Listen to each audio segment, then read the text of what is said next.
Bueno, yo lo que voy a hacer es un enfoque del planteamiento del agua que, como saben, tiene muchas posibilidades de análisis. Yo lo voy a analizar desde el punto de vista de lo que significa la tecnología, es decir, qué aportaciones se pueden hacer desde la tecnología al tema del agua y cuáles son las aportaciones que actualmente se están desarrollando, por dónde van un poco las investigaciones sobre los temas más críticos que tiene actualmente planteado el tema del agua, aunque son en algunos casos, pues lógicamente, tecnologías que no están implantadas.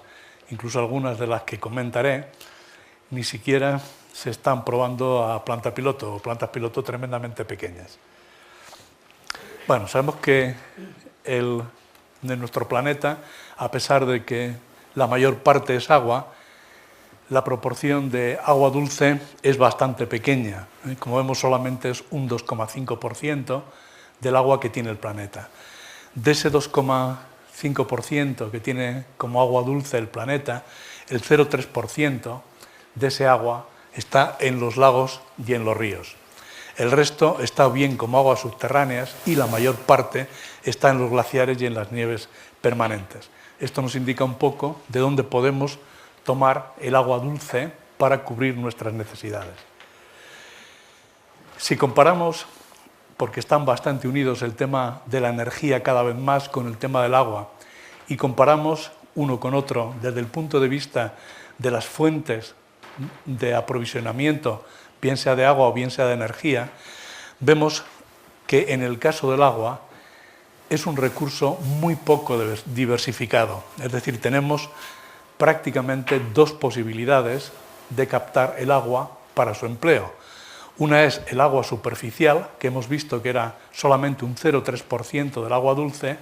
Otra parte bastante significativa es de los acuíferos o de las aguas subterráneas. Y como vemos actualmente, el resto es prácticamente despreciable, bien sea como agua reciclada o bien sea como agua desalinizada.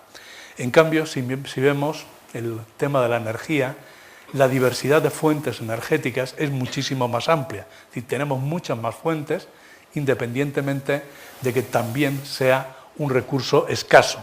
Comparando un círculo con el otro, vemos la gran diferencia entre el caso de la energía y el caso del agua.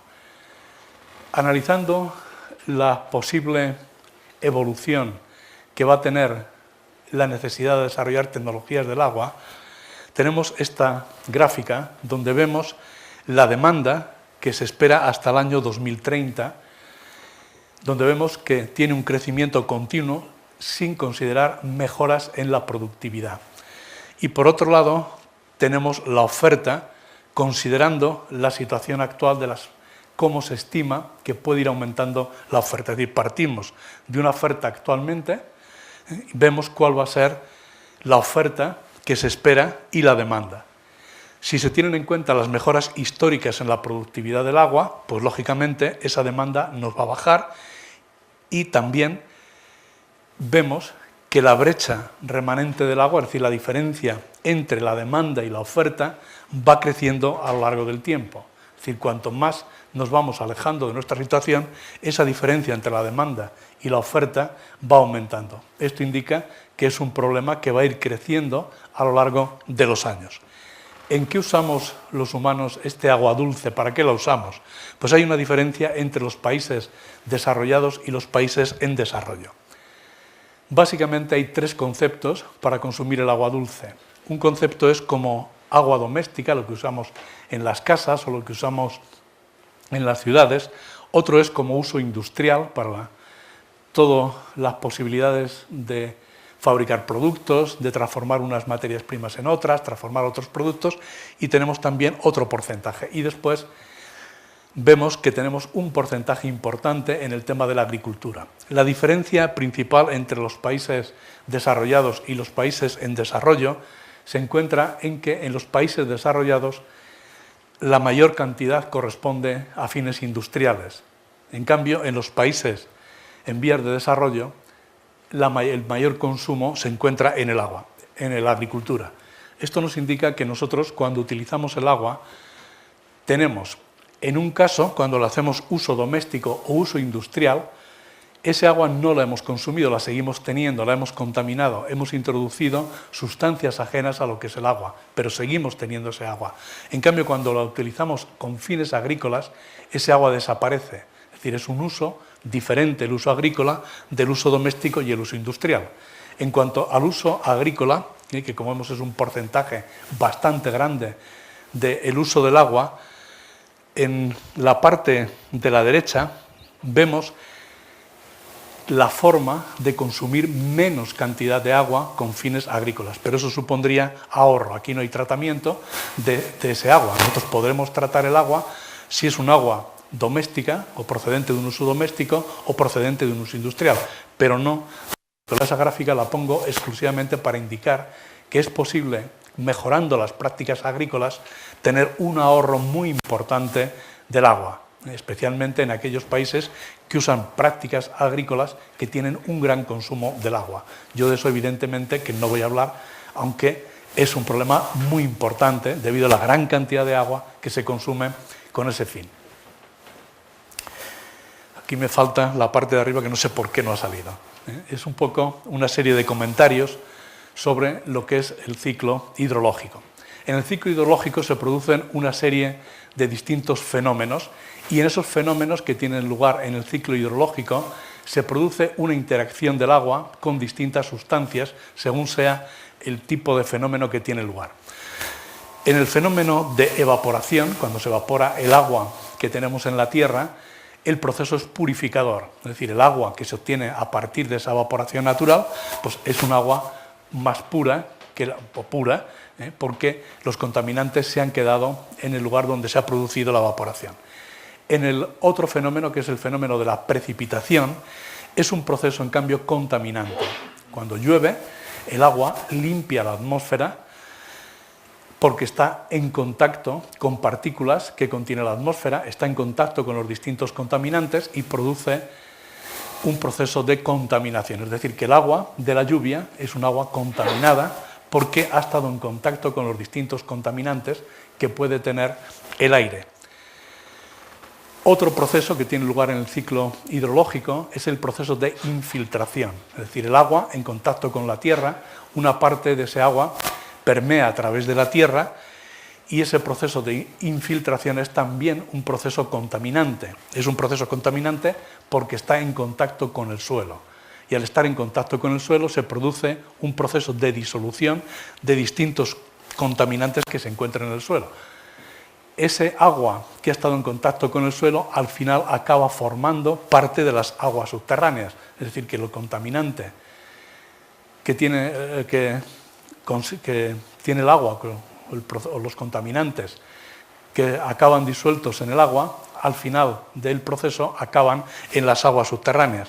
Y lo mismo ocurre al estar en contacto con la vegetación, los distintos pesticidas, etcétera, etcétera, que utilicemos con fines agrícolas, también son arrastrados y en ese proceso acaban también en las aguas subterráneas. Después tenemos las aguas superficiales, los ríos, los lagos o distintas corrientes, y en ese caso nosotros el agua la contaminamos por los distintos vertidos que podamos realizar, bien sean de origen urbano o bien sea de origen industrial. Ya he comentado antes que las aguas, una vez que las utilizamos con fines urbanos o con fines industriales, esos contaminantes que van liberándose a ese agua, cuando el agua nosotros la vertemos a un río o a un lago, pues acaba formando parte de ese agua superficial. Y después también en el océano también aportamos los contaminantes a través de los ríos y a veces también por vertidos directos que se pueden realizar a través de los océanos. Así que vemos que la mayor parte de los procesos que tienen lugar en el ciclo hidrológico son procesos contaminantes, es decir, de esa forma van llegando los contaminantes a las aguas en distintos sitios. Bueno, este era el ciclo a lo que me refería. Un aspecto muy importante en el tema de las aguas es su análisis, es decir, como hemos visto, tenemos una serie de procesos o de fenómenos del ciclo hidrológico que implican una contaminación de las aguas. Lo primero que tenemos que ver es cómo están esas aguas o un agua determinada, qué contaminantes son los que tiene. El análisis de las aguas es cada vez un proceso más complicado, desde procedimientos relativamente sencillos que se utilizaban a los procedimientos actuales cada vez en mayor discusión de cómo deben de ser. Yo he agrupado aquí en 3 tipos de análisis de aguas. Uno son los análisis físicos, que son relativamente sencillos, es cuando vemos pues, turbidez, sólidos en suspensión, etc., pero es una información que nosotros necesitamos para poder tratar ese agua residual. Es una información pues, tremendamente importante para poder elegir el tipo de tratamiento, pero con eso no sabemos tampoco qué efecto puede producir ese agua en el sitio donde vayamos a hacer el vertido. El segundo tipo de análisis que se realizan o parámetros que se determinan de un agua son lo que se denominan parámetros químicos. En los parámetros químicos se utilizan, aparte de oxígeno disuelto, dureza, etcétera, una serie de indicadores globales o de parámetros globales, como es la demanda biológica de oxígeno, la demanda química de oxígeno o el contenido orgánico total. Es decir, son parámetros globales, no me dicen qué tipo de contaminante, pero sí me indican la carga de contaminante que tiene ese agua y comparando, por ejemplo, la demanda bioquímica de oxígeno con la demanda química de oxígeno, podemos saber si ese agua tiene una carga refractaria a los microorganismos o no la tiene. Cuanto más próximos sean esos dos valores, ese agua es más sencilla de tratar por métodos biológicos. Cuanto mayor sea la diferencia, es decir, sea más grande la demanda química de oxígeno que la demanda biológica de oxígeno, pues es más grande. Pero son parámetros globales que nos informan del contenido de reductores que tiene un agua, principalmente materia orgánica. Después también en las aguas, a medida que han ido avanzando por los distintos métodos analíticos, se van determinando los distintos especies químicas que contiene. Metales pesados especialmente y distintos compuestos orgánicos, especialmente aquellos que pueden ser más agresivos para el medio. Entonces eso implica una serie de análisis químicos bastante complejos porque las concentraciones en que se encuentran estos componentes en los aguas son bastante pequeñas. Y después tenemos una serie de parámetros biológicos. Los parámetros biológicos o indicadores biológicos lo que nos muestran es qué efecto produce un determinado agua en seres vivos. A veces pues son estudios microbiológicos, ecotoxicológicos, etc. La tendencia actual es a dar, yo pondré después un comentario sobre esto, es a dar más importancia a este tipo de ensayos. ¿Por qué? Porque aunque tengamos un buen análisis químico, muchas veces no sabemos cuál es el efecto que puede tener cada uno de esos componentes sobre el medio receptor donde vamos a hacer el vertido. Es decir, aunque conozcamos la concentración de ciertos contaminantes, no estamos seguros de si hay otros contaminantes que por su concentración tan pequeña o por el método de análisis que estamos utilizando, no conocemos suficientemente bien y no sabemos qué efecto va a tener. Además, hay veces que tenemos efectos sinérgicos de distintos contaminantes. Entonces, la forma más sencilla o más precisa de realizar este tipo de análisis, aunque evidentemente es bastante costosa, es ver si nosotros depositamos una determinada agua contaminada en un determinado medio, qué efecto va a tener en ese medio. Es decir, son estudios similares a los que se realizan con las sustancias químicas para ponerlas en el mercado y conocer cuáles van a ser sus efectos a corto y largo plazo. Si vemos el ciclo integral del agua, de esa precipitación que es de donde nosotros vamos a tomar el agua, pues nos vamos a encontrar que vamos a tener 3 tipos de agua: agua subterránea, agua de lagos y de ríos y agua de los océanos. Ahí es donde va, a final de ese ciclo, donde nos va a acabar el agua. En el caso de las aguas subterráneas y de los lagos y ríos, nosotros hacemos una extracción o una captación de esas aguas y la almacenamos o la embalsamos en determinados lugares.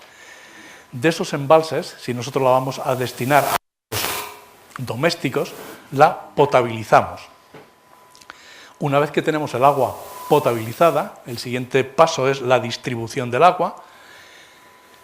Hemos usado ese agua para la industria o para los municipios como las dos formas de consumo de utilización del agua sin consumo. Cuando lo utilizamos en la industria necesitamos hacer un tratamiento para que se adapte a las características de allí donde se va a utilizar de la industria. Una vez que la industria lo ha utilizado, trata ese agua industrial y realiza su vertido, bien sea a los océanos o bien sea a lagos o ríos. En el caso de la distribución, pues se realiza la potabilización, que va se distribuye a los municipios, y después a través del sistema de alcantarillado se tratan esas aguas residuales exactamente igual que ocurría antes para devolverla bien sea a los océanos o bien sea a lagos y ríos. Y después teníamos el mayor consumo, que sería el agua de riego, que correspondería a la agricultura. Como vemos ahí, la tomamos de los embalses, regamos en la agricultura y ese agua acaba al final formando parte, aquella que no utilizan las plantas, de las aguas subterráneas. Vemos también la posibilidad de que a partir del agua de los océanos, por el proceso de desalación, tenemos también la posibilidad de utilizar el agua como agua potable. De acuerdo con esto, nosotros nos vamos a encontrar con la posibilidad de tratar dos tipos de agua. Las aguas residuales urbanas, que se caracterizan porque tienen una composición bastante parecida a todas ellas. Es decir, cualquier agua urbana, sus características y su composición es muy parecida. Puede variar generalmente en la concentración de contaminantes, pero no mucho más. Son aguas tremendamente parecidas, cualquier agua urbana que queramos gestionar. ¿Qué quiere decir eso? Si el agua tiene el mismo tipo de contaminantes y en concentraciones y características parecidas, las vamos a poder gestionar todas de la misma forma. Es decir, que las plantas de tratamiento de aguas en principio van a ser prácticamente idénticas cuando se trate de aguas residuales urbanas por esa razón, porque son parecidas. Diferenciaremos unas de otras dependiendo del volumen a tratar o dependiendo del empleo que va a tener posteriormente el agua. Y después tenemos las aguas residuales industriales. Estas, en cambio, se caracterizan porque se diferencian en general en su composición, es decir, son muy distintas las composiciones que tienen dependiendo del tipo de industria. No es lo mismo una industria orgánica que una industria inorgánica. Esa composición de esas aguas pues va a ser bastante diferente. Eso hace que esas aguas industriales requieran tratamientos específicos. Es decir, mientras unas podemos hacer un tratamiento general, en el otro caso los tratamientos tienen que adaptarse. Aquí tenemos las características generales que tiene un agua residual urbana. Es decir, ¿qué nos encontramos en un agua residual urbana? Vemos que tenemos ahí un primer grupo de sólidos. En la parte de la derecha aparece la concentración que tienen, dependiendo de que el agua tenga una contaminación fuerte, tenga una contaminación media o tenga una contaminación débil. Es lo que decía antes, en que se diferenciarán un tipo de aguas residuales urbanas de otra, pero nada más. Y ahí están después desglosada la cantidad de sólidos totales en una serie de posibles clasificaciones. Esas clasificaciones que aparecen ahí nos son útiles a la hora de diseñar los tratamientos y determinar los equipos, calcular los equipos. Después vemos, donde aparece ya sólidos sedimentables, por ejemplo, a partir de ahí vemos que nos aparece otro grupo diferente de contaminantes que fundamentalmente es materia orgánica que es la contaminación más representativa que tienen las aguas urbanas. Después tenemos nitrógeno o compuestos del nitrógeno, expresados como nitrógeno total, o lo podemos dividir entre nitritos, nitratos, amoníaco, etc. También se suele medir el contenido en fósforo y se puede distinguir entre uno y otro. A veces se mide también cloruros, etc. Es decir, que como ven, la caracterización de un agua residual, que aparece ahí relativamente complicada, se basa fundamentalmente en saber que tenemos sólidos. Esos sólidos son de distinta naturaleza, unos están disueltos, otros no. Unos sólidos son volátiles, otros no. En saber que tenemos una materia orgánica, y eso ya comenté antes, la demanda bioquímica de oxígeno y la demanda química de oxígeno, que nos informa de la biodegradabilidad que va a tener esa materia orgánica, que como decía antes va a ser relativamente parecida, y después tenemos nutrientes, posibles nutrientes en concentraciones no muy grandes, de nitrógeno y fósforo, y eso es el problema que hay que abordar en una depuradora de aguas residuales. Entonces, en el tratamiento de un agua residual vemos que tendremos un pretratamiento para separar determinados componentes del agua. Luego hay un tratamiento primario, donde se forman unos sólidos, que se le llaman fangos procedentes del primario. Después hay un tratamiento secundario, que también se separan otros lodos.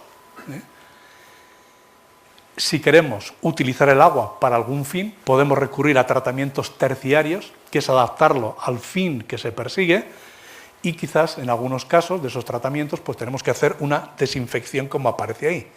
Y en cualquiera de esas etapas podemos también quitar esos nutrientes, el nitrógeno y el fósforo. Y ese es un poco el esquema que tendría el tratamiento del agua residual. Este es un ejemplo de cómo es una estación depuradora de aguas residuales. Esa corresponde a Logroño, la que tiene instalada en Logroño. Cualquiera que hubiera puesto, de cualquier EDAR moderna, la fotografía sería muy parecida a la que está ahí. Básicamente sería idéntica a esa que aparece ahí. Los parámetros para diseñar una planta de este tipo fundamentales vemos que es la población para la que va a dar servicio, los caudales máximos, mínimos, etcétera, que va a tener.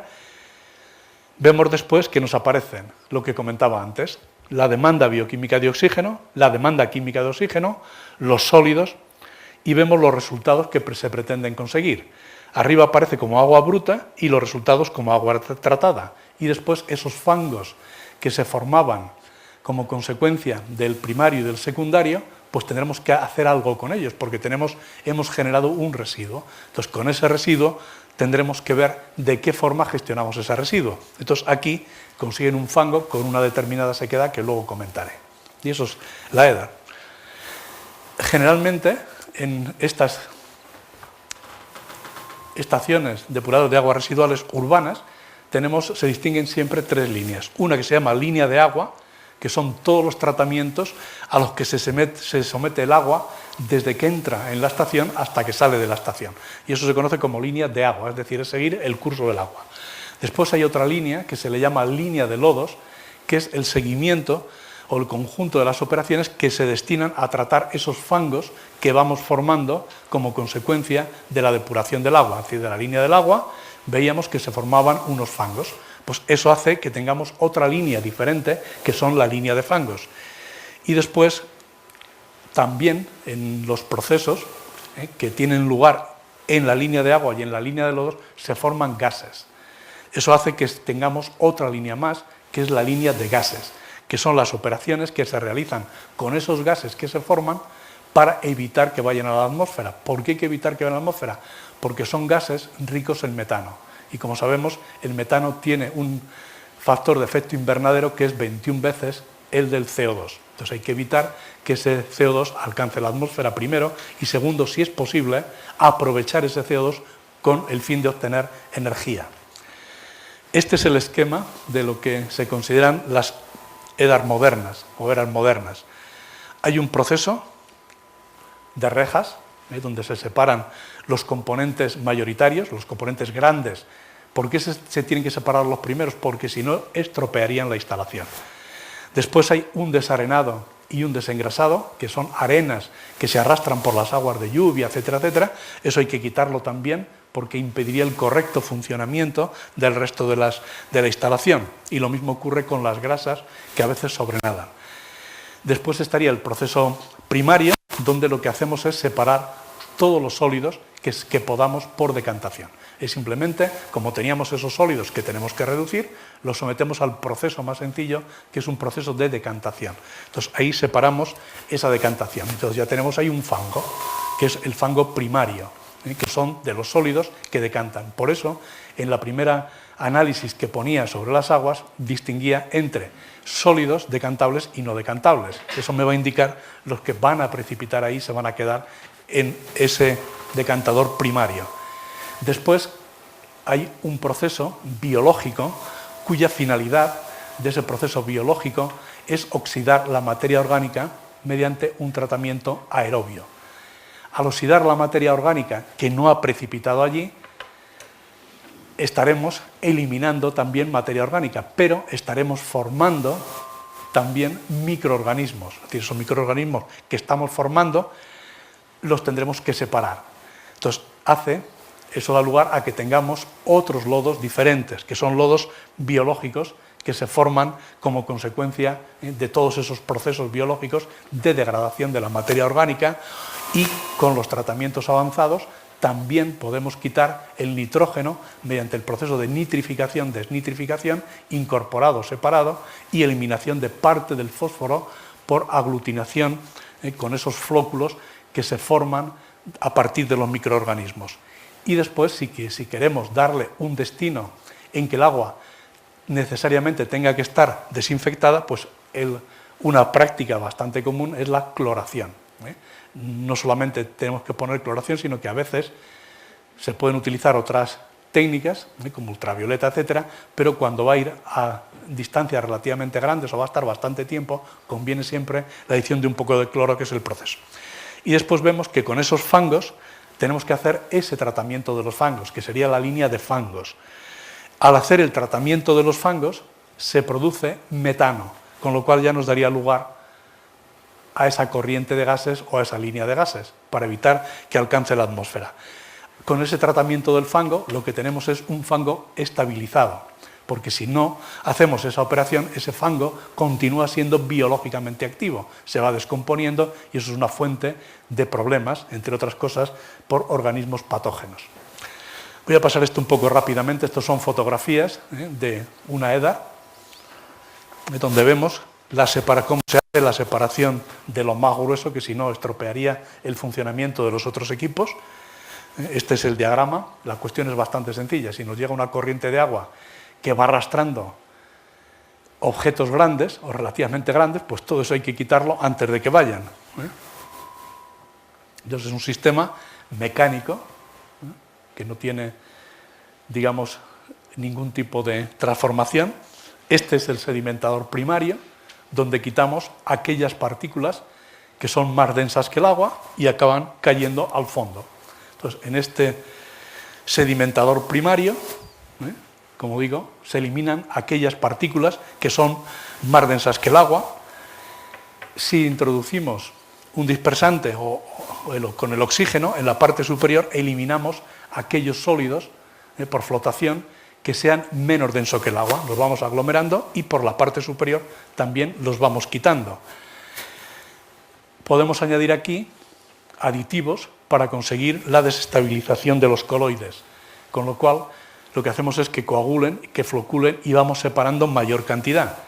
Y también podemos modificar el pH para adaptarlo al proceso fundamental, que es el proceso biológico. Este es el diagrama del equipo, donde vemos que sale por la parte inferior esos lodos que han precipitado. Este sería el tratamiento secundario, cuyo objetivo es eliminar la materia orgánica biodegradable. Solo podemos eliminar esa materia orgánica biodegradable. La que no es biodegradable, en este equipo pasa tal cual. Generalmente interfiere con los microorganismos e inhibe el funcionamiento correcto de los microorganismos, y si las tuviéramos en cantidades grandes, que no ocurre con las aguas residuales urbanas, habría que hacer tratamientos previos para quitarlos. Se retiene aquí la materia orgánica que está en suspensión en la materia coloidal, se reducen los nutrientes y los procedimientos. Entonces, es un procedimiento biológico, donde lo fundamental son los microorganismos que están implicados y las fuentes de materia y de energía que utilizan. No es otra cosa. Ese es el funcionamiento del equipo que he puesto antes. Tiene zonas anóxicas y zonas aerobias, aireadas. Tiene toda una tecnología de introducir el aire, etc. Ahí sedimenta esa materia que hemos formado, la quitamos y tendríamos los correspondientes fangos y el agua tratada. Si queremos hacer un tratamiento terciario, que comentaba antes, en función del destino que va a tener el agua tratada, lo que tenemos que hacer generalmente es eliminar aquellos componentes que nos marca la ley que no pueden superar un límite. Si no lo hemos conseguido hasta aquí, no tenemos más remedio que incorporar estas operaciones de alguna manera. Entonces, eliminar el nitrógeno y el fósforo. Si la cantidad es, por ejemplo, uno de los destinos que tiene el reciclado del agua, como verán muchas veces en Madrid, es el baldeo de las calles, para la limpieza de las calles, y otros para riego de parques y jardines. Entonces, todo eso también está dimensionado qué cantidad se puede retirar del curso del río, porque realmente el agua que nosotros utilizamos y mandamos a la depuradora es un agua que pertenece a un cauce de un río, y eso pertenece a la Confederación Hidrográfica correspondiente, que nos tiene que autorizar qué parte de ese agua podemos utilizar para otro fin, porque sería un fin consultivo, es decir, estaría regando parques y jardines o estaría baldeando el agua, donde la mayor parte de ese agua la vamos a perder por evaporación en el caso de baldeo. Bueno, pues en ese caso, por ejemplo, es necesario eliminar partículas en cantidades mayores que las que hemos conseguido hasta aquí, con lo cual hay que incorporar tecnologías diferentes. Y también es necesario la desinfección, que es lo que comentaba antes, que se podía hacer con cloro, con ultravioleta o con ozono. Nos quedaría después de este tratamiento, hemos entrado con agua bruta, tenemos agua tratada, es decir, esa sería la línea de aguas, ahora nos quedarían los lodos, tratar esos lodos. Entonces, los lodos, ¿qué son esos lodos que se han formado en estas EDAR? Pues son sólidos que proceden fundamentalmente de tres fenómenos. Un fenómeno es la producción de microorganismos. Vamos a tener una gran cantidad de microorganismos formando parte de los lodos. Vamos a tener también una acumulación de materias minerales en suspensión. Todas aquellas que iban en suspensión las hemos quitado también en el primario. Y también vamos a tener ahí toda la materia orgánica no biodegradable. Van a estar absorbidas o retenidas en esos otros sólidos que hemos decantado. Y eso es la composición que van a tener esos lodos. La mayor parte de los lodos es agua. Lo que sale de la depuradora o de esos decantadores es agua con ese tipo de materiales. Pero de ese agua hay dos tipos de aguas diferentes, la que están formando parte de los lodos, que de punto de vista técnico es importante. Un agua se presenta como agua libre, es decir, es un agua que es muy sencillo de quitar. Pero hay otra agua que está retenida, está dentro de las partículas, está ligada. Entonces necesitamos energía para poder separarla de la materia sólida. Es decir, que si nosotros queremos quitar el agua del lodo, tenemos una parte que la quitamos fácilmente porque está como agua libre, pero hay otra que tenemos que utilizar energía para poder quitarla. Ahí vemos más o menos los porcentajes que tiene de agua y de materia orgánica. Como ven, el contenido de nitrógeno es bastante pequeño, muy poco de fósforo y de potasio, y a veces nos encontramos con la presencia de metales pesados. Eso sí es un problema bastante grave para después su reutilización. Tampoco los microorganismos patógenos es un problema con la desinfección. ¿Qué hay que hacer a partir de aquí? Pues concentrar esos lodos. Se hace con una serie de tamices, con unas cribas, donde se separa la parte más grande y después están lo que se llaman espesadores, que no es otra cosa más que dar suficiente tiempo para que se vaya separando el sólido del agua. Ahí lo que vamos a quitar es el agua que está muy poco unida, con lo cual no hay ningún problema. Esos lodos lo que se hace después es estabilizarlos. Para estabilizarlos lo que se hace es una digestión anaerobia, es decir, un proceso en ausencia de oxígeno. De esa forma se estabilizan los lodos, pero en ese proceso se produce gas, que es un gas rico en metano. Y como decía antes, con ese gas tenemos que gestionarlo. Queremos concentrar más los lodos para aprovecharlos de alguna manera, porque se pueden aprovechar para usos agrícolas, se pueden aprovechar también, dependiendo de cuál sea su composición, se pueden utilizar con fines térmicos de obtener la energía que contienen, pues no tenemos más remedio que concentrarlo más. Entonces, para concentrarlos más hay que quitar el agua que está más unida a esa materia sólida. Entonces, para eso ya tenemos que recurrir a procesos que consumen energía, como filtración, centrifugación o secado, que ya son procesos más complicados. Se almacenan los lodos en silos de ese tipo y después con los camiones se llevan al destino correspondiente. En el caso del gas que se ha formado, pues se pueden utilizar, se recoge en unos gasómetros y el gas que se recoge en esos gasómetros se utiliza una parte para quemarlo y obtener energía para alcanzar la temperatura que se requiere para la digestión anaerobia. La digestión anaerobia es un proceso endotérmico, entonces hay que aportar energía. Eso sale del propio gas que nosotros hemos obtenido. Y parte de ese gas que sobra, como ven ahí, tenemos unos motogeneradores que generan energía eléctrica. Y esto es lo que sale de una planta EDA. Es decir, que básicamente, en el caso de aguas urbanas, el núcleo de la planta de tratamiento de aguas urbanas es el reactor biológico. Ese es el objetivo principal, que es destruir materia orgánica. Lo que hay antes y lo que hay después es fundamentalmente lo que hay antes, adaptarlo para que eso funcione bien. Y lo que hay después, adaptarlo para que todos aquellos componentes que hemos formado tengan un destino correcto, que es lo que pasa con los lodos o lo que pasa con el gas, y que el agua cumpla las especificaciones que hemos conseguido. No es más, el núcleo es ese, el reactor biológico. En el caso de la industria, que era el otro tipo de agua que nos encontrábamos, pues tenemos en una industria diferentes tipos de agua. Una industria utiliza el agua con distintos fines. Una es lo que se llama agua de proceso. El agua de proceso es la que interviene en la fabricación de los productos. Y esa se caracteriza porque va a estar en contacto con aquello que estemos fabricando. Las características que va a tener esa agua contaminada pues va a depender de qué es lo que esté fabricando.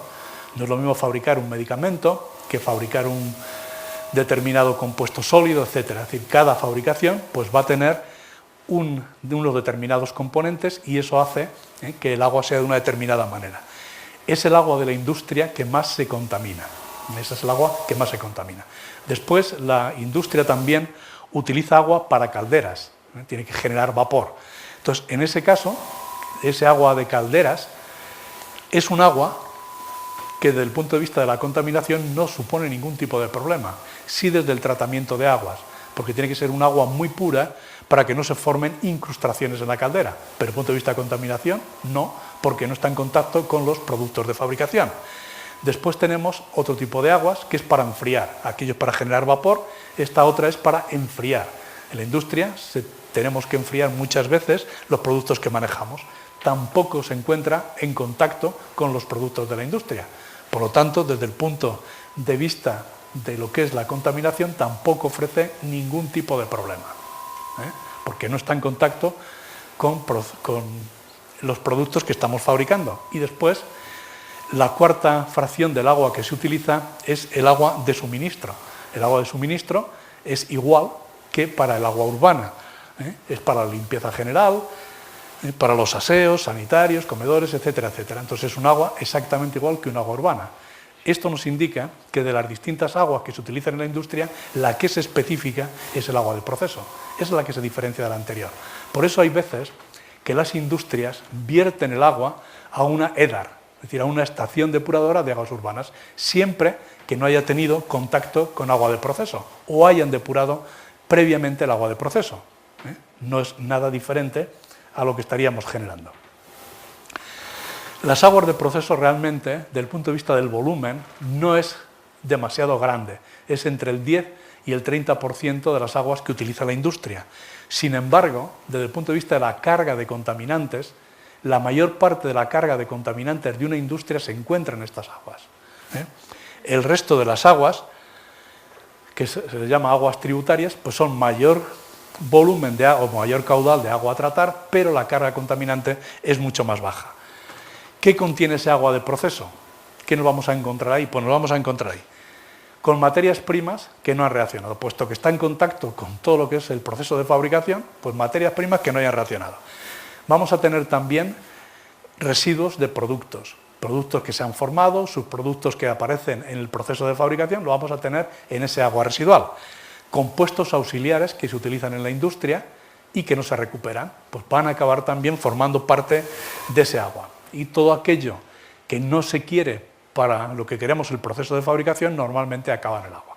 Así que, como vemos, en principio vamos a encontrarnos con muchas cosas muy variadas y a veces van a ser bastante complejas ese tipo de aguas. La industria actualmente utiliza, puesto que es un recurso muy valioso para la industria, no solamente lo que le cuesta el agua, sino lo que le cuesta también el vertido y los posteriores tratamientos, sigue los principios de reciclar lo que pueda, recuperar la mayor parte del agua que pueda y mejorar lo más posible la descarga. Para conseguir esos objetivos, lo que hay que hacer es prevenir. Es decir, voy a poner un ejemplo. Si nosotros en el proceso de fabricación necesitamos agua para que la reacción transcurra, si somos capaces de cambiar el proceso para utilizar poco agua, o en lugar de agua utilizar otro componente distinto del agua, pues hemos evitado el problema. Si somos capaces en una planta del agua contaminada de un proceso poder utilizarla con algún tratamiento para otro proceso, estaremos reduciendo la cantidad de agua que usamos. Es decir, el agua contaminada de un proceso hay veces que nos sirve como agua pura o agua fresca o agua de proceso para otro diferente y así sucesivamente. Con lo cual el ahorro es muy importante y eso es un poco opciones que actualmente sigue la industria con el fin de aprovechar y minimizar lo más posible el impacto del agua. Aquí, en esta transparencia, que supongo que no se verá muy bien, he puesto en color azul lo que fundamentalmente hemos quitado en una EDAR, que eran los nutrientes, sólidos en suspensión, compuestos orgánicos, patógenos, materia orgánica biodegradable. Eso es lo que hemos quitado. Pero vemos que aquí nos va a aparecer materia orgánica refractaria. En el caso de la EDAR, esa materia orgánica refractaria sería lo que ahora actualmente se llaman contaminantes emergentes, que se encuentran en concentraciones muy pequeñas y que no merece la pena hablar de ello. Pero aquí sí nos vamos a encontrar con materia orgánica refractaria. Nos vamos a encontrar con metales pesados, procedentes de catalizadores, sobre todo en aquellas plantas que trabajan con catálisis homogénea, en todos los que trabajen con metales, la industria del metal, etcétera, vamos a tener metales pesados y vamos a tener sólidos inorgánicos disueltos. Los he puesto en color rojo por ser específicos ya y diferentes a los otros. Entonces aquí tendríamos ya las aguas residuales industriales, que sabemos que proceden del proceso, las que han estado en contacto con el proceso, que no es un caudal grande, pero que tienen una gran variedad de posibles contaminantes. Entonces aquí tenemos que recurrir a las técnicas de retención o transformación de ese conjunto de contaminantes distintos. He puesto ahí enumerado una serie, hay unas cuantas, más, he puesto unas pocas. Cualquiera de esas hay que poder ver si se adaptan al problema concreto del agua que queremos tratar. ¿Por qué hay tantas? Pues porque en principio el número de diferentes tipos de aguas de la industria que nos podemos encontrar también es muy grande. No solamente tiene a veces un tipo de contaminante, sino que tienen varios, etcétera, etcétera. Y yo me he fijado solamente en los dos últimos como dos tecnologías más incipientes. He puesto como procesos de membrana y otro que he puesto como procesos de oxidación-reducción, que son sobre los que voy a hacer algunos comentarios. Así que de todas esas posibilidades que hay ahí, digamos, como las dos tecnologías que selecciono, como tecnologías más modernas, serían los procesos de membrana y procesos de oxidación-reducción, en donde uno me va a servir para ver cómo una tecnología que se instala a veces para otras aplicaciones, nosotros podemos adaptarla para un problema de tratamiento de aguas. Y en el segundo, para que vean cómo a veces un tratamiento que destruye un contaminante genera productos intermedios que son más contaminantes que el producto que quiero destruir. Entonces, todo eso implica un conocimiento bastante profundo de lo que es el análisis del agua, que es lo que comentaba al principio, no solamente desde el punto de vista de los compuestos que tiene, sino del efecto que tiene sobre los seres vivos.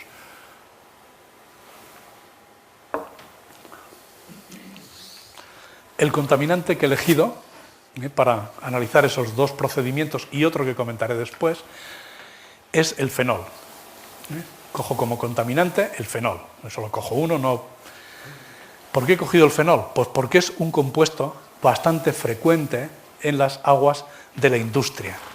Ahí vemos un poco dónde se emite fenol al agua. Vemos que lo tenemos en refinerías, en la industria orgánica de base y en la industria de fabricación de fármacos. Un producto intermedio de oxidación de otros contaminantes orgánicos aromáticos, es decir, que es un producto que lo vamos a tener con bastante frecuencia también al oxidar otros contaminantes que también tiene el agua. Y después es un contaminante que se toma como modelo para ver distintos tratamientos, qué comportamiento tendrían otro tipo de moléculas similares a las que tiene el fenol. Esa es la razón de por qué el fenol es tan importante estudiarlo en el tratamiento de aguas industriales. El primer tipo de procesos que iba a comentar son los procesos de membrana. En los procesos de membrana lo único que se hace es, entre dos fases, fase alimentación y fase permeado, ponemos una barrera. Esa barrera se caracteriza porque es selectiva, permite mejor el paso de unos componentes de la fase alimentación a la fase permeado que otros. Entonces, ¿eso qué hace? Que la fase permeado se enriquezca en un tipo de componentes y la fase alimentación en otro tipo de componentes. Para realizar ese paso selectivo de unos componentes de la fase alimentación a la fase permeado necesitamos una fuerza impulsora. Según cuál sea la fuerza impulsora, tenemos ahí los distintos tipos de tecnologías de membrana. Como vemos, tenemos de presión hidráulica, diferencia de concentración, de presión parcial o de potencial eléctrico. Entonces ahí tenemos pues, los distintos tipos de operaciones de tecnologías con membranas. Por ejemplo, si utilizamos la presión como fuerza impulsora, dependiendo del tamaño que tenga los poros de esas membranas, podremos separar partículas más o menos grandes. Es decir, impediremos que atraviesen esa barrera determinados tipos de tamaños de partícula. Por ejemplo, tendremos microfiltración, cuando quitamos partículas en suspensión, ultrafiltración, nanofiltración y ósmosis inversa, cuando solo permitimos el paso del agua. En ósmosis inversas son membranas densas, es decir, no tienen poros. ¿Cuál es el problema que nos encontramos a medida que vamos descendiendo ahí? Pues que necesitamos una fuerza impulsora tanto más grande. Cuanto más grande es el tamaño del poro, la fuerza impulsora que necesito es más pequeña. Y cuanto más pequeño sea, necesito más fuerza impulsora. Fuerza impulsora implica energía. Bueno, pues estas son un poco las características generales de las membranas. ¿Qué necesitamos o qué les pedimos nosotros a las membranas? Pues que nos permitan tener un flujo de permeado grande. Es decir, si yo pongo una membrana y la cantidad que pasa a través de la membrana es muy baja, desde el punto de vista de la industria yo no puedo utilizar eso. Será para hacer otro tipo de estudios, pero en la industria no hay más remedio que tener unos flujos de permeado grandes, porque trabajamos con caudales grandes. Y la ventaja, en principio, que me ofrecen es que son sistemas, o pueden ser sistemas bastante compactos frente a otras tecnologías. Ahí he puesto en rojo el problema que pueden tener las membranas, o que tienen las membranas, que es el ensuciamiento. Entonces, si las membranas llevan otro tipo de contaminantes, se nos pueden ensuciar. Entonces, eso hace que tengamos que estar limpiando frecuentemente. Y también hace que cuando utilicemos procesos de membrana tengamos que utilizar otras tecnologías antes para quitar todo aquello que puede dañarla. Y no podemos utilizarla con cualquier componente del agua porque puede tener componentes reactivos que ataquen a la membrana. Bueno, ahí hay, por ejemplo, voy a comentar sobre eso, lo que yo quería comentar de las membranas en procesos de contaminación. Ese es un módulo de un contactor de membranas que se llaman de fibra hueca. Y voy a comentar cómo trabaja esto. Esto es de las que digo tecnologías no implantadas, pero son tecnologías sobre las que se está trabajando de distintas maneras. Imaginemos que ese fenol, yo tengo un agua con un contenido en fenol y yo tengo que reducir la concentración de ese fenol. Uno de los procesos que se utilizan para reducir esa concentración de fenol es lo que se llama el proceso de extracción. En el proceso de extracción nosotros ponemos en contacto la fase acuosa con una fase inmiscible con la fase acuosa. Por ejemplo, un hidrocarburo como hexano. ¿Qué característica tiene que tener esa fase orgánica? Pues que no se mezcle, que sea inmiscible con la fase acuosa y que sea mejor disolvente del componente que quiero quitar que lo que es el agua. ¿Con qué finalidad? Con enriquecerla, esa fase orgánica, y quitarlo del agua. ¿Qué tendré que hacer después? Regenerar la fase orgánica. Para regenerar la fase orgánica tendré que tratarla con una corriente de agua, pero en unas condiciones diferentes. Por ejemplo, en medio básico, formo el fenolato y me pasaría a la fase acuosa. Pero ¿qué he pasado realmente de la fase acuosa a través de la fase orgánica a otra fase acuosa, pero en unas concentraciones mucho más grandes? Primera ventaja que tiene esta estrategia es que nosotros estamos recuperando ese componente. Si yo tengo un agua con concentraciones grandes de fenol, puedo recuperar a ese fenol y utilizarlo después en el proceso de fabricación. Esa es la ventaja. Inconveniente que tiene este procedimiento, que voy a tener que establecer un área de contacto relativamente grande entre esas dos fases, para lo cual necesito agitación. Si hago un área de contacto relativamente grande, voy a tener una dispersión de la fase orgánica en la fase acuosa o al revés, y después tendré que hacer esa separación. Y eso a veces no es sencillo, porque una parte orgánica queda en el agua a tratar, y esa parte que queda en el agua a tratar está contaminando el agua. Es decir, estoy quitando un contaminante, pero estoy metiendo como contaminante la fase acuosa. Segundo problema, que para poder separar esa fase acuosa de esa fase orgánica necesito que sean de diferentes densidades, si no yo no lo voy a separar bien. Con lo cual me está condicionando el tipo de disolvente, entre otras cosas. ¿Cómo puedo evitar ese problema? Yo quiero quitar el fenol del agua y lo quiero hacer con un concepto similar o idéntico al que estoy comentando de extracción. Por lo que utilizo son membranas. Utilizo una membrana y esa membrana se caracteriza porque es o hidrofóbica o hidrofílica. Tiene un determinado tamaño de poro. Yo hago circular por una parte de la membrana, que serían por las fibras que hay por ahí dentro, hago circular la fase acuosa. Si es hidrofílica, esos poros de la membrana que yo elijo, me los llenan los poros. Y por la parte exterior yo hago circular la fase orgánica. ¿Qué consigo con eso? Tener atrapada la fase orgánica, de forma que solo entra en contacto la fase orgánica con la fase acuosa a través de esos poros, para lo cual tengo que regular muy bien la presión.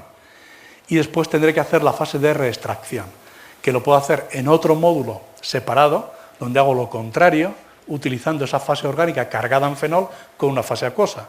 O puedo hacer también en una sola etapa, formando lo que se llaman microemulsiones, etc. Es decir, aquí hay distintas tecnologías para hacerlo, pero conceptualmente esa es la forma en la que se trabaja con estos módulos para eliminar contaminantes del agua. La ventaja en principio que tienen es que podemos recuperar el contaminante. No lo estoy destruyendo, sino que lo estoy recuperando, lo cual es atractivo. Esta es una fotografía de cómo son. Esto para nosotros tecnológicamente tiene muchas ventajas, y es que el dimensionado de equipos grandes es muy sencillo, porque es repetir ese módulo varias veces. Si yo tengo un módulo pequeñito, pues es repetir básicamente el mismo módulo. No tenemos errores como pasa con extracción, donde los problemas son mucho más complicados. A ver si me aparecen todos. Ahí. Lo otro que quería comentar era la oxidación, los procesos de oxidación. Los procesos de oxidación o tecnologías de oxidación, ahí he puesto las dos variables fundamentales de qué tipo de procesos se pueden utilizar. Para seleccionar el tipo de proceso de tecnología de oxidación, tenemos como variables la demanda química de oxígeno, es decir, la carga de contaminante orgánico que tiene, y el caudal a tratar. Cuando el caudal es muy grande y la carga orgánica es muy pequeña, vemos la parte de la derecha de color azul, que es la oxidación biológica. Ese es el tratamiento recomendado. Si fueran compuestos que no puedo degradar biológicamente en una EDA, tendré que tratar de desarrollar microorganismos que sean capaces de hacerlo. Esa es la mejor solución para ese caso.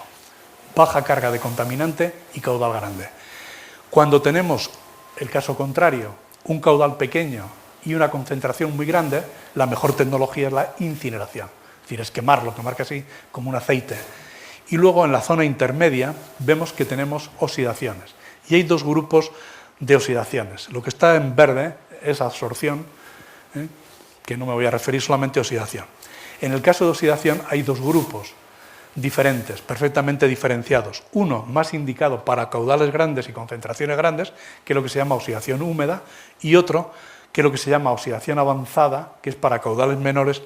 ¿En qué se diferencia una oxidación de otra? Pues se diferencia en cuál es el agente oxidante. En la oxidación húmeda, el agente oxidante es el oxígeno. Y en el caso de la oxidación avanzada, es el radical hidroxilo. Esa es la diferencia entre un tipo de tecnología y la otra. Y dentro de ese mapa es cómo se seleccionan las tecnologías cuando queremos recurrir a la oxidación. Aquí abajo, arriba están los procesos de oxidación avanzada y aquí abajo los de oxidación húmeda. Yo me voy a referir al de oxidación húmeda un poco para lo que quería comentar. Sí quiero decir que esta tecnología es una tecnología que se empezó a utilizar para tratar las lejías negras del proceso de fabricación de papel Kraft.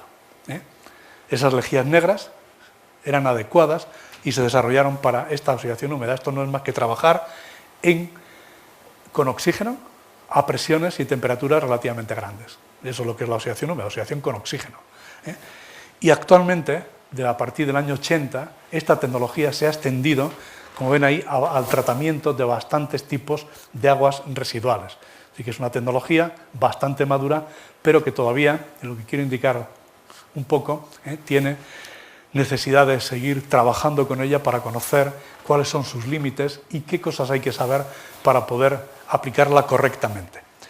Variables de proceso, fundamentalmente es el pH. El pH porque modifica cuál va a ser el mecanismo de la reacción. Y según cuál sea el pH de trabajo que trabajemos, va a cambiarnos la evolución de la toxicidad. Los ensayos biológicos se detectan esa evolución que tiene la toxicidad y la velocidad de oxidación. No es igual según el pH que va cambiando.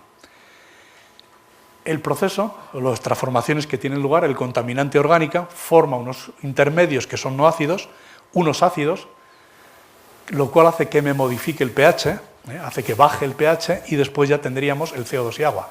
¿Qué objetivo perseguimos en todas estas oxidaciones?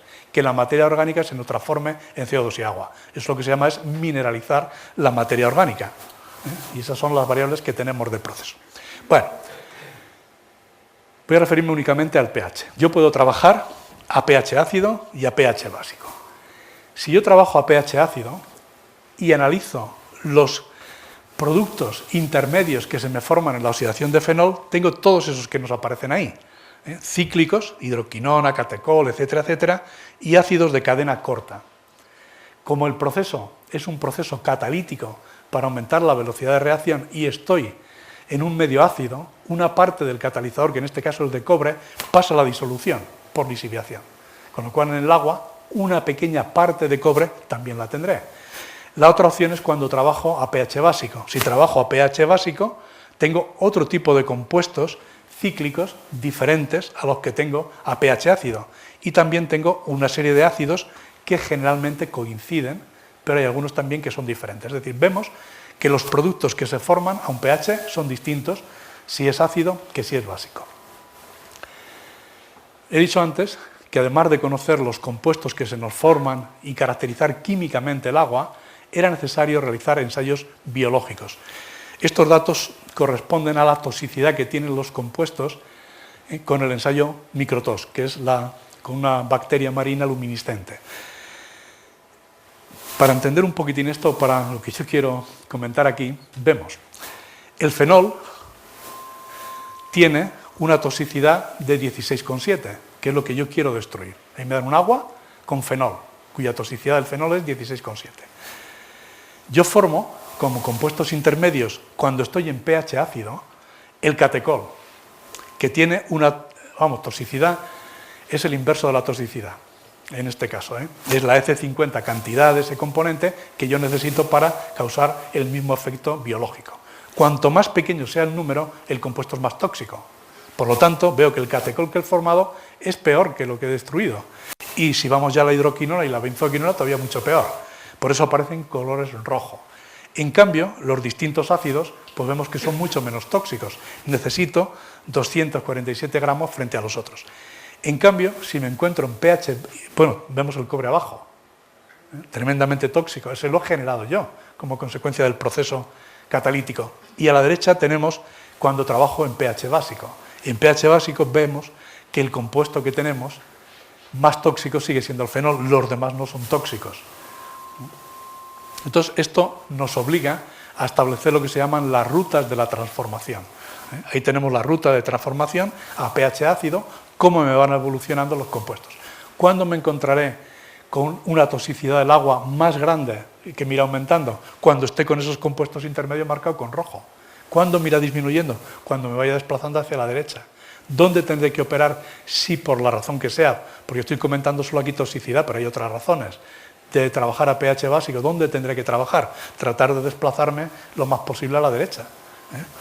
Si trabajo, en cambio, a pH básico, pues esa es la ruta. lo más tóxico que sigo teniendo, digamos, es el fenol. Esto hace que nosotros propongamos procedimientos de cuantificar todo esto, para lo cual la ruta para nosotros es el compuesto que quiero oxidar, porque con tantos compuestos no los manejamos. Es decir, necesitaríamos una cantidad de constantes que no son viables técnicamente. Entonces, para nosotros lo agrupamos así.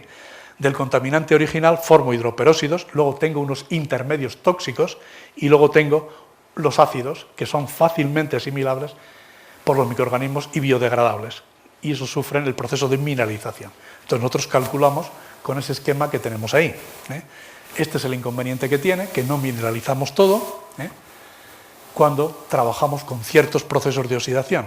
Voy a comentar esta y otra y ya termino. Esta la voy a comentar porque es otra forma de tratar también el problema del fenol. El problema que tienen muchos de los contaminantes es que se encuentran en concentraciones muy pequeñas. Ese es el problema.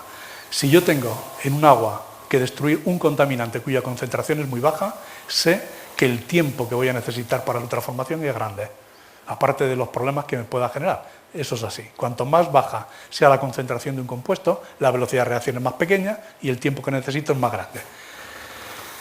Eso me obliga a tener que trabajar a presiones y temperaturas altas, de lo que hablamos de la oxidación húmeda, y voy a tener que utilizar catalizadores para aumentar la velocidad de reacción. Ciertos catalizadores que son adecuados, aunque sean sólidos, una parte se lisibia y acaba dando toxicidad al agua. Hemos visto también que tenemos problemas con la toxicidad de los productos que se forman por oxidación. Se nos forman ciertos productos intermedios que son muy tóxicos. Entonces la pregunta es, ¿hay alguna alternativa a hacer esto mismo pero de forma diferente?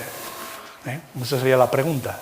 Y es lo que se llama intensificación de procesos, que es una de las cosas que actualmente están más en desarrollo para no solamente el tratamiento de corrientes contaminadas, sino en procesos de fabricación. Y aquí pongo el ejemplo de cómo se concibe esto. ¿Qué es lo que yo tendría el fenol? Utilizo un sólido, que lo que quiero es que ese sólido me absorba el fenol. Si yo absorbo sobre el sólido el fenol, lo tendré más concentrado en la superficie que lo tenía en disolución. Una vez que lo tengo absorbido el fenol, ya sé que si lo oxido voy a tener problemas de generar contaminantes más tóxicos que el propio fenol. Entonces, en lugar de hacer oxidación, ¿qué voy a hacer? Otra reacción distinta, que es la reducción. Si yo reduzco fenol, soy capaz de reducir fenol, una vez que tengo absorbido el contaminante, lo transformo en un producto que es ciclosanol. El ciclosanol es un producto biodegradable, con lo cual, en lugar de una oxidación en fase líquida, he conseguido intensificar el proceso. ¿En qué sentido intensifico? En que primero absorbo y luego hago una reacción química. Y en lugar de oxidación lo que hago es una hidrogenación. Bueno, entonces, como conclusión, yo diría que la regeneración del agua contaminada actualmente requiere una buena caracterización física, química y biológica. Hacen falta las 3 tipos de caracterizaciones y no es inviable. Tenemos que ser capaces de valorar las tecnologías disponibles.